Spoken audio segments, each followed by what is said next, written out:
si tu dois améliorer les choses. Je l'ai toujours dit. Entre un ami et un ennemi, généralement, c'est souvent un ennemi qui te dira la vérité sur toi. Parce que ton ami t'aime tellement qu'il te prend tel que tu es. Il ferme les yeux et t'accepte tel que tu es. Mais ton ennemi ne t'aime tellement pas qu'il regardera même les poux qu'il y a sur ta tête.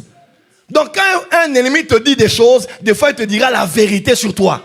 Il y a quelques années, quand les médias ont commencé à tomber sur moi, vous savez, quand tu souffres, tu deviens très philosophe.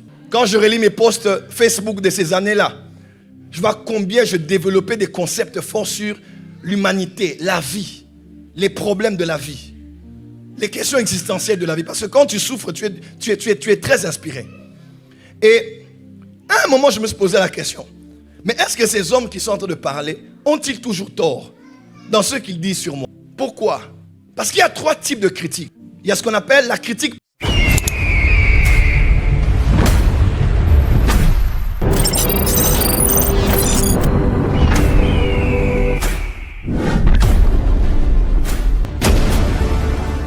On ne trouve pas dans ces mêmes choses-là.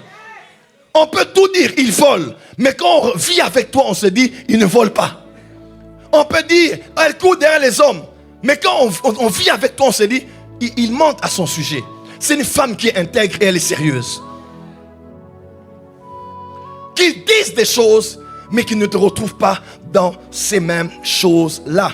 Matthieu 18, verset 7. Malheur au monde à cause des scandales. Il y aura toujours des scandales, car il est nécessaire qu'il arrive des scandales. Mais malheur à l'homme par qui le scandale arrive. Les ennemis parlent parce que il y a eu un feu qui est allumé et eux, ils utilisent de la fumée. On peut dire, ils font ça pour les vues. Ils font ça pour l'argent. Ils font ça pour être payés sur YouTube. Mais soyons honnêtes, pour la plupart des cas, nous les avons donné les armes de nous attaquer. Quelqu'un peut dire Amen. 1 Timothée 5, verset 14. Je veux que les jeunes se marient, qu'elles aient des enfants, les veuves jeunes, qu'elles dirigent leur maison, qu'elles ne donnent à l'adversaire aucune occasion de médire. Ça veut dire, il y a des choses qu'on peut faire qui peuvent donner aux autres l'occasion de dire des choses vraies à ton sujet. Calomnier, c'est dire quelque chose qui est faux et rapporté. Mais médire, c'est dire quelque chose qui est vrai. On parle certes des veuves qui sont jeunes, n'est-ce pas? Mais la vérité est là. Il y a des fois, nous avons donné aux autres les occasions de médire à notre sujet. Par notre manière de nous tenir, de traiter les cas et de vivre avec les autres. Dis à ton voisin, c'est notre faute. Tiens ton voisin du voisin, on doit arranger, c'est notre faute. Matthieu 5, verset 1 Timothée 6, verset 1. Que tous ceux qui sont dans le joug de la servitude regardent leur maître comme digne de tout honneur, afin que le nom de Dieu et la doctrine ne soient pas blasphémés. Donc quand vous n'avez pas la bonne attitude, il est possible que le nom de Dieu soit blasphémé. Aujourd'hui, on joue avec les chrétiens, on insulte les pasteurs, on dit n'importe quoi parce que nous-mêmes, nous les avons donné les raisons de le faire. Amen, amen. Ce verset m'a touché, je le lisais tout à l'heure dans la voiture. Matthieu 5, verset 13. Vous êtes le sel de la terre, mais le sel, s'il perd sa saveur, avec quoi la lui rendra-t-on? Il ne sert qu'à être jeté dehors et foulé aux pieds par les hommes. Il ne respecte pas l'église, il ne respecte pas le pasteur, il ne respecte pas l'institution de Jésus-Christ sur la terre. Nous sommes foulés aux pieds parce que nous avons perdu notre essence, perdu notre goût. Nous avons perdu notre mission, notre raison d'être sur la terre.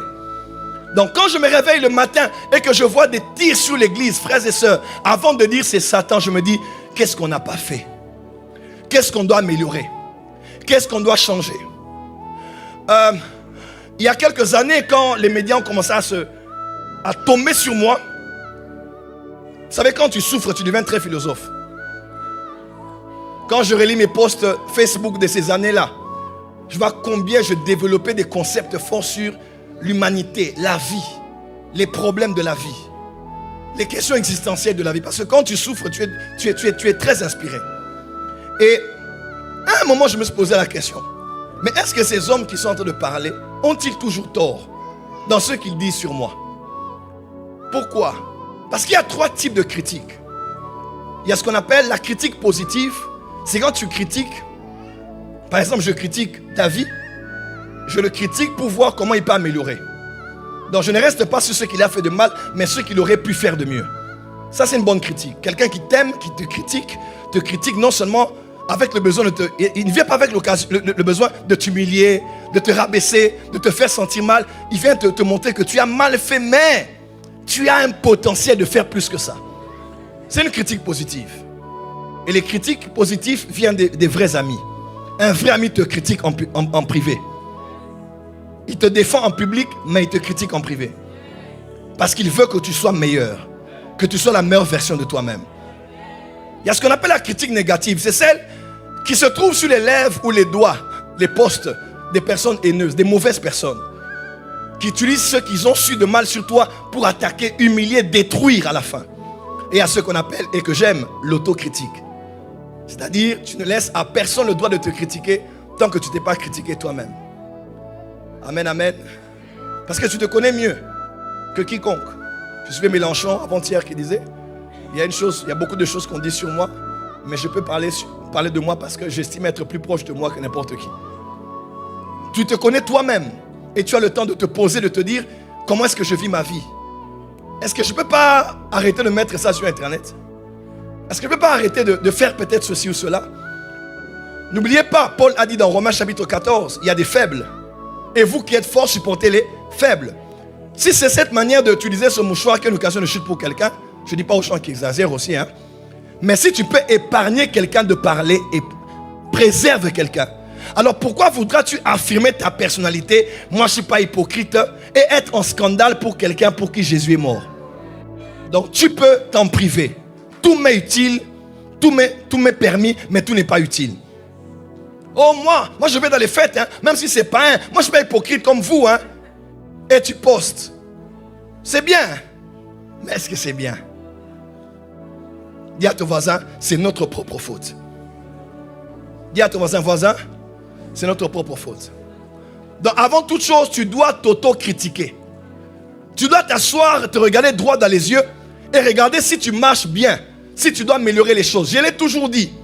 Entre un ami et un ennemi, généralement, c'est souvent un ennemi qui te dira la vérité sur toi. Parce que ton ami t'aime tellement qu'il te prend tel que tu es. Il ferme les yeux et t'accepte tel que tu es. Mais ton ennemi ne t'aime tellement pas qu'il regardera même les poux qu'il y a sur ta tête.